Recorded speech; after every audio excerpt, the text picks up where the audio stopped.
जय हिंद दोस्तों, स्वागत है आपका अपने यूट्यूब चैनल जगत एकेडमी पे। दोस्तों आशा करता हूँ आप सभी लोग बहुत अच्छे होंगे।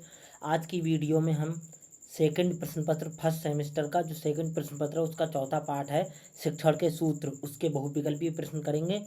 तो वीडियो को देर ना करते हुए हम शुरू करते हैं। अगर आप हमारे चैनल पर नए हैं तो प्लीज़ चैनल को सब्सक्राइब कर लें। अगर आपको लगता है कि सच में हमारा कुछ भला होने वाला है तो प्लीज़ यार एक सब्सक्राइब जरूर कर दें। पहला क्वेश्चन है, निम्नलिखित में से कौन सा सूत्र गेस्टाल्ट मनोविज्ञान पर आधारित है? ज्ञात से अज्ञात की ओर, मूर्त से अमूर्त की ओर, पूर्ण से अंश की ओर, सरल से जटिल की ओर। तो पूर्ण से अंश की ओर। ठीक है, अब नेक्स्ट क्वेश्चन की तरफ चलते हैं। दूसरा क्वेश्चन हमारा थोड़ा बड़ा है, पढ़ेंगे। पाठ्य की विषय सामग्री का विभाजन इस ढंग से होना चाहिए कि वे विचार को समझने में सरल हों, वे पाठ के प्रारंभिक बिंदु के प्रयोग किए जाए और जो कठिन हों वे क्रमशः छात्रों के सामने आए। उपरोक्त कथन किस सूत्र से संबंधित है? ज्ञात से अज्ञात की ओर, सरल से कठिन की ओर, सरल से जटिल की ओर, संश्लेषण से विश्लेषण की ओर। तो सरल से जटिल की ओर। अगले क्वेश्चन की तरफ चलते हैं। क्वेश्चन नंबर 3 है, निम्नलिखित में से कौन सा शिक्षण सूत्र गेस्टाल्टवाद मनोविज्ञान पर आधारित है? ज्ञात से अज्ञात की ओर, पूर्ण से अंश की ओर, मूर्त से अमूर्त की ओर, अनिश्चित से निश्चित की ओर। तो पूर्ण से अंश की ओर, ये हम पहले क्वेश्चन में अभी पढ़ चुके हैं। अब क्वेश्चन नंबर हम 4 पढ़ेंगे। मस्तिष्क की जानी हुई बात बहुत पसंद आती है या मस्तिष्क की जानी हुई बात पसंद होती है? इस पसंद पर उन सब बातों को तक जिनका उनसे संबंध स्थापित किया जाता है स्वयं ही विस्तार हो जाता है। यह किसने लिखा है? रायवर ने, हर्बर्ट स्पेंसर ने, रेमांड ने या फिर लैंडन ने? तो ये हर्बर्ट स्पेंसर ने लिखा है। अगले क्वेश्चन की तरफ चलते हैं।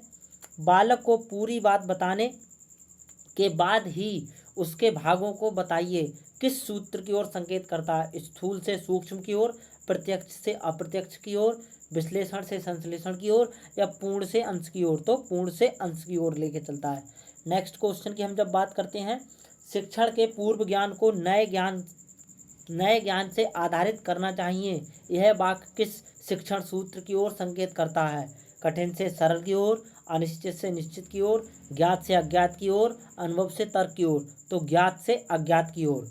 ज्ञात से अज्ञात की ओर सूत्र की ओर सबसे पहले किसने ध्यान आकर्षित किया? स्पेंसर ने, हर्बर्ट ने, ड्यूबी ने या प्लेटो ने? तो भैया ये हर्बर्ट ने किया था।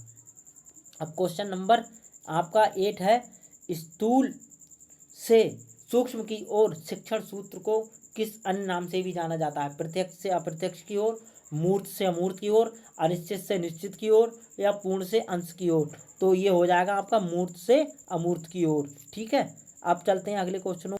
क्वेश्चन अगला है, किसके अंतर्गत आगमन विधि का प्रयोग किया जाता है? स्थूल से सूक्ष्म की ओर, प्रत्यक्ष से अप्रत्यक्ष की ओर, विशिष्ट से सामान्य की ओर, तर्क से अनुभव की ओर? तो इसमें हो जाएगा आपका विशिष्ट से सामान्य की ओर। नेक्स्ट क्वेश्चन है कि बालक के अविकसित मस्तिष्क में निश्चित विचारों को भरने का प्रयास परिणाम केवल शाब्दिक बातों को बताना हो सकता है। यह कथन किसका? रायबर्न का, रेमंड का, स्पेंसर का या फिर स्कॉट का? तो ये रेमंड का है।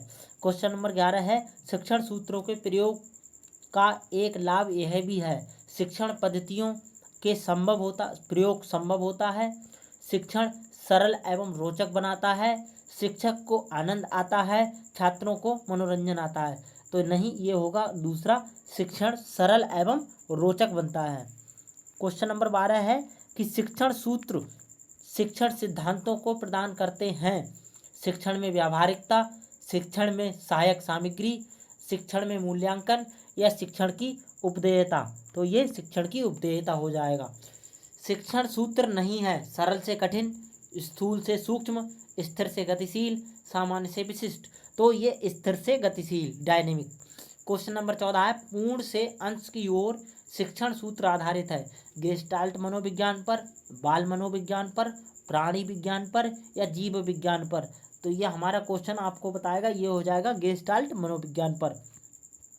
क्वेश्चन नंबर 15 की ओर चलते हैं। पूर्ण से अंश की ओर शिक्षण सूत्र आधारित है गेस्टाल्ट मनोविज्ञान पर, बाल मनोविज्ञान पर, प्राणी विज्ञान पर या जीव विज्ञान पर? तो ये आपका हो जाएगा गेस्टाल्ट मनोविज्ञान पर। क्वेश्चन नंबर 16 है, निम्नलिखित में से कौन सा शिक्षण सूत्र नहीं है?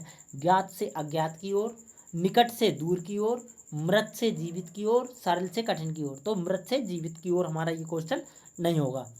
अब नेक्स्ट क्वेश्चन की तरफ चलते हैं।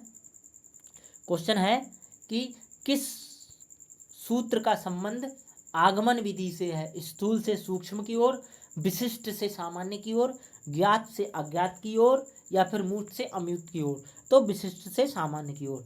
क्वेश्चन नंबर 18 है, तर्कात्मक क्रम में शिक्षण कराने से स्थायी ठोस होता है। ये 2015 में पूछा गया क्वेश्चन है बीटीसी में आपका। अधिगम, स्मृति, शिक्षण या इनमें से कोई नहीं। तो आप इसका उत्तर मुझे कमेंट बॉक्स में बताएंगे। अगर आपको ये वीडियो अच्छी लगी हो तो वीडियो को लाइक कर दीजिए।